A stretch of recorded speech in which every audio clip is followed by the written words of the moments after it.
je peux t'assurer que la prise de poids, elle n'est pas du tout proportionnelle au nombre de mois que tu as déjà effectué ou pas. Hein.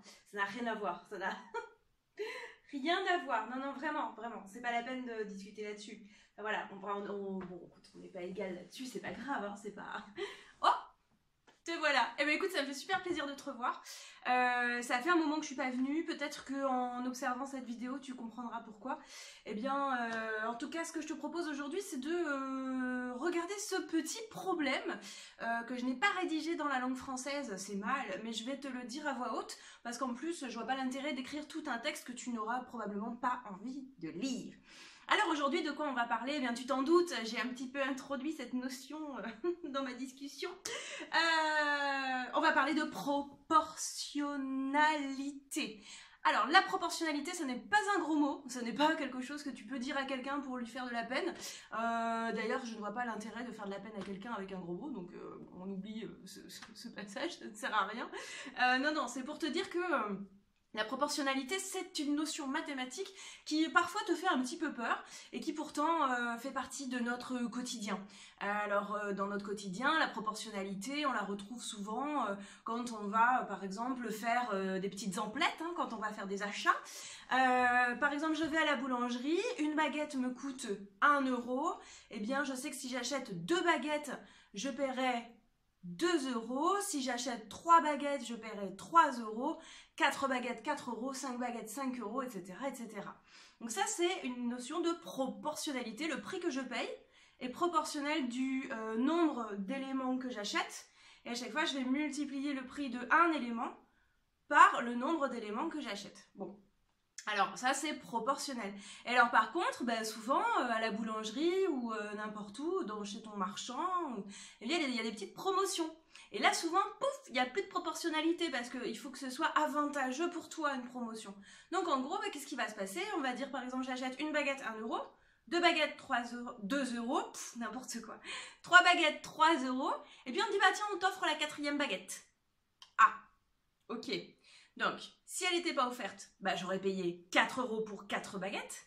Mais là, comme on m'offre la 4e baguette, je ne paye que 3 € pour 4 baguettes. Et là, il n'y a plus proportionnalité entre mes deux valeurs. Ok? Bon, voilà, la proportionnalité, grosso modo, c'est ça. Alors, dans les problèmes que tu vas rencontrer, en particulier au collège, très souvent, il y a des notions de proportionnalité qui sont incluses dedans. Je t'ai mis ici un exemple qu'on trouve assez fréquemment dans des sujets d'exercice type problème et même d'exercice de brevet. Hein, souvent on retrouve ce genre de truc. Alors qu'est-ce que c'est? Eh bien c'est j'ai parcouru, alors tout ça va être enrobé dans un bel intitulé global, un gros texte avec peut-être des documents dans lesquels tu vas trouver ces informations. Moi je t'ai déjà rassemblé les informations là. Donc imaginons, je m'en vais quelque part chez un ami, je parcours 176 km et je remarque que pour parcourir cette distance de 176 km, je consomme avec ma voiture, enfin c'est ma voiture qui consomme plutôt 13,8 litres d'essence et on me donne une autre information qui est le coût de l'essence qui est de 1,463 € par litre.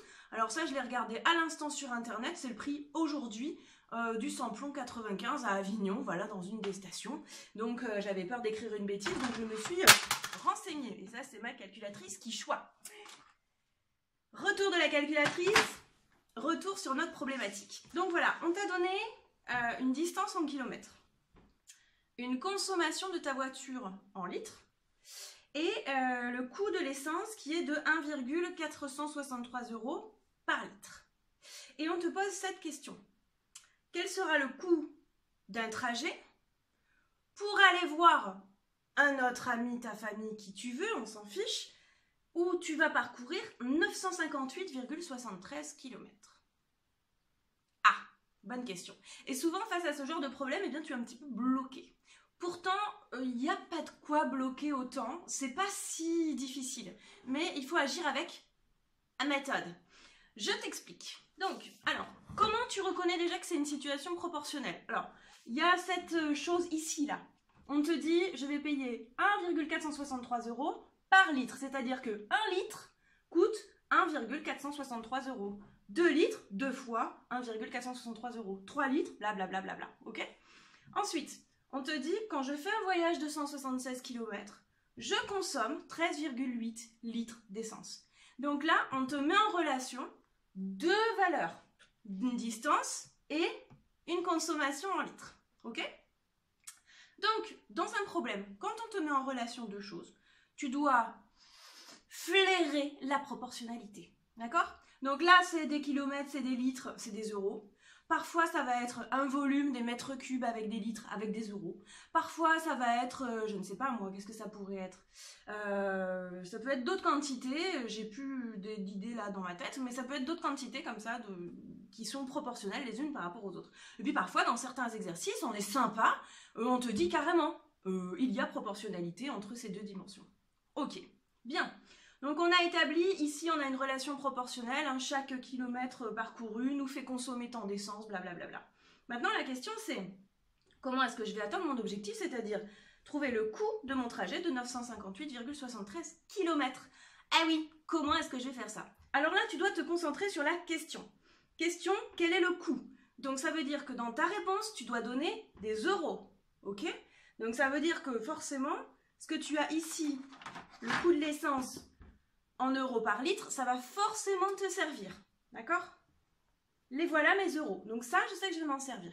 Et là, tu vas remonter ton truc comme une espèce d'enquête policière où tu vas chercher les indices et tout ça. Les euros, ils sont liés à quoi? Eh bien, je le vois tout de suite à côté, ils sont liés au litre. À chaque fois que je parcours un litre, je paye ça. Donc, la question que je dois me poser, c'est pour faire ce trajet-là, bah, je vais consommer combien de litres? D'accord? C'est ça que tu dois te poser comme question. Sauf que moi, qu'est-ce que je sais sur les litres? Je sais que 13,8 litres, c'est ce que je consomme pour parcourir 176 km. Ça, c'est ma relation ici. Donc, en gros, qu'est-ce que je vais devoir faire? Je vais devoir trouver la consommation en litres de ma voiture pour mon trajet de 958,73 km. Et là, eh ben, tu vas voir, c'est hyper simple.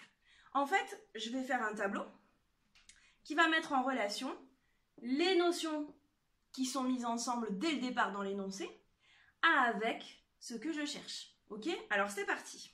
Ici, moi, qu'est-ce que je sais? Je sais que 176 km me fait consommer 13,8 litres d'essence. Donc, je prends mon feutre noir et je fais un premier tableau. Dans ce tableau, qu'est-ce que je vais mettre? Eh bien, je vais mettre d'une part les kilomètres et d'autre part les litres. Et je m'offre ici 4 cases, ok? Je suis en train de construire un tableau de proportionnalité en fait, mais bon, j'essaye de pas trop le dire parce que sinon ça va te faire peur. Tu vas voir, il n'y a pas de quoi avoir peur. Alors, qu'est-ce que je sais?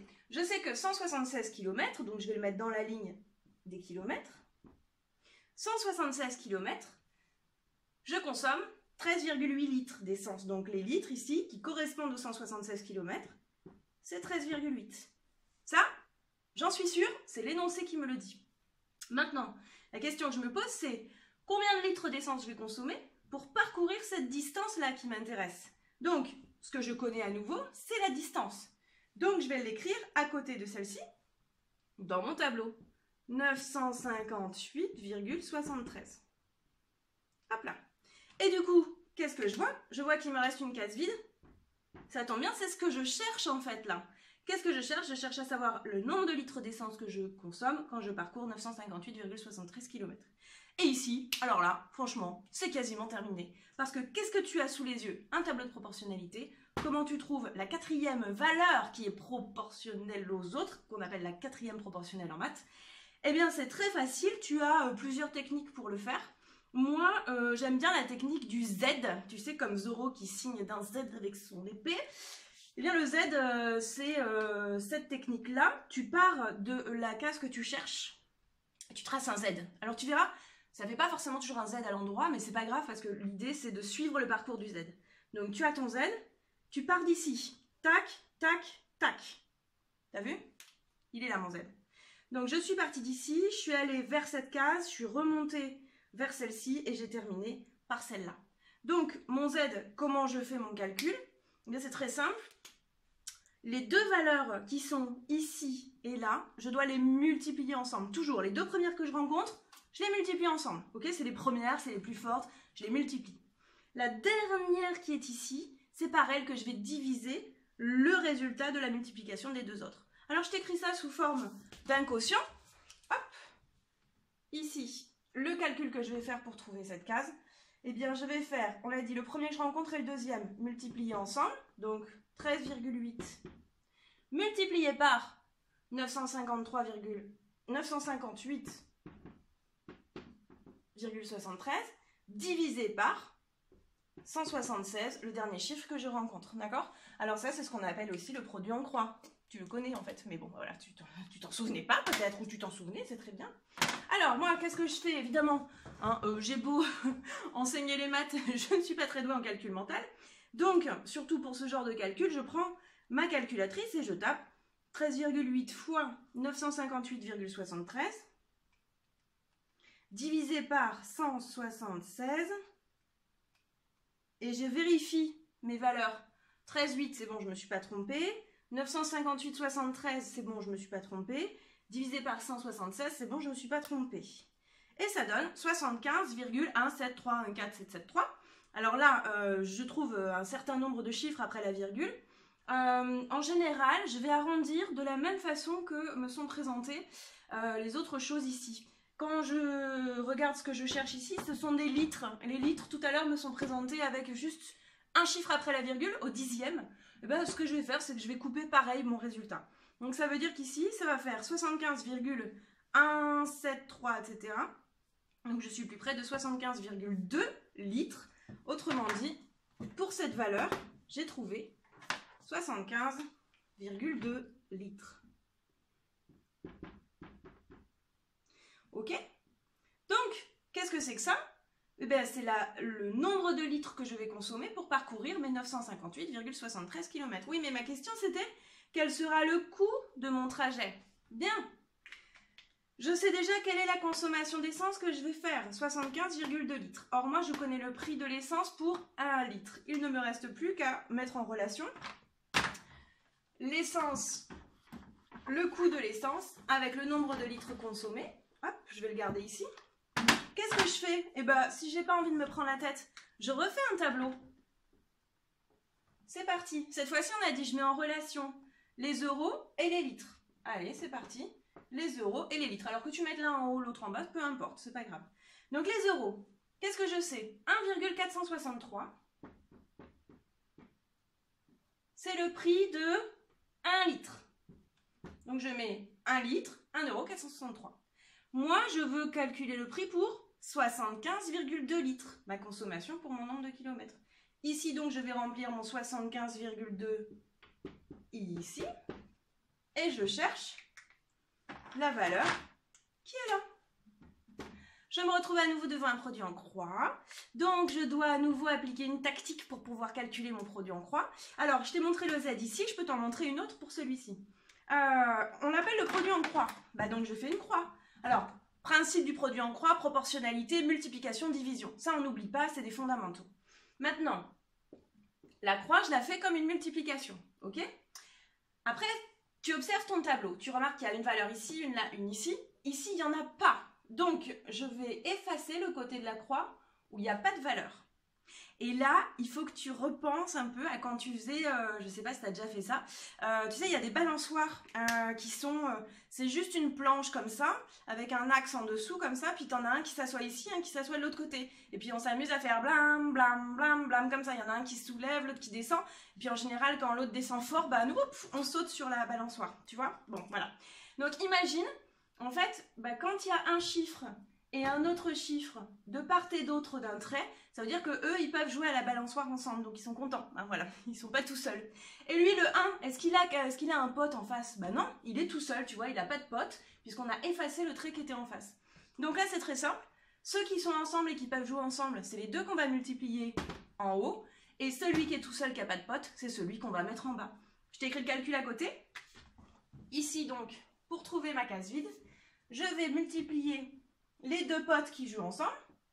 1,463 fois 75,2 divisé par celui qui n'a pas de pote en face de lui, 1.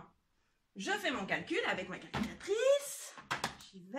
Alors, 1,463 fois 75,2 divisé par 1. Alors divisé par 1, j'ai peut-être pas besoin de le taper, mais si ça me sécurise, je peux le faire.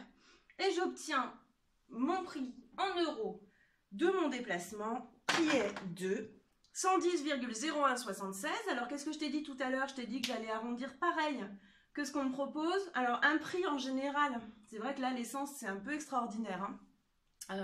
La plupart du temps, un prix, on va avoir un arrondi au centième, c'est-à-dire 2 chiffres après la virgule, centième, centime, tu l'entends hein, déjà dans l'arrondi. Donc moi, ce que je te conseille, c'est d'indiquer le prix avec 2 chiffres après la virgule, tout comme on a l'habitude de voir les sous d'habitude, et ça va nous faire 110,02 euros.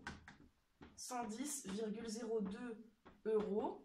Et bien, résultat, j'ai trouvé ma valeur. Regarde, quel est le coût d'un trajet de 958,73 km, je vais payer 110,02 euros d'essence. Hein, si tu prends l'autoroute, n'oublie pas qu'il y a peut-être des tarifs de péage, mais ça c'est une autre histoire. Hein, peut-être qu'on te rajoutera ça dans un problème. Voilà. Alors c'était un exemple de proportionnalité.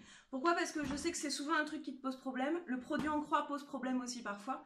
Donc à chaque fois que tu as des relations entre des valeurs, tu fais des tableaux de proportionnalité, tu calcules ta quatrième proportionnelle, et zou, c'est terminé. Voilà, bah la proportionnalité n'a plus de secret pour toi. Si tu as des questions, évidemment, tu peux les mettre en commentaire, il n'y a aucun souci. N'oublie pas qu'il y a également un site internet sur lequel tu peux trouver des cartes mentales, etc. Tu as le lien sur différentes vidéos. Je te souhaite une très bonne fin de journée. Apparemment, aujourd'hui, on est plein à être sous la neige. Enfin, je dis on, bah pas moi. Moi, je suis pas sous la neige, mais j'ai le bonnet au cas où. Allez, ciao!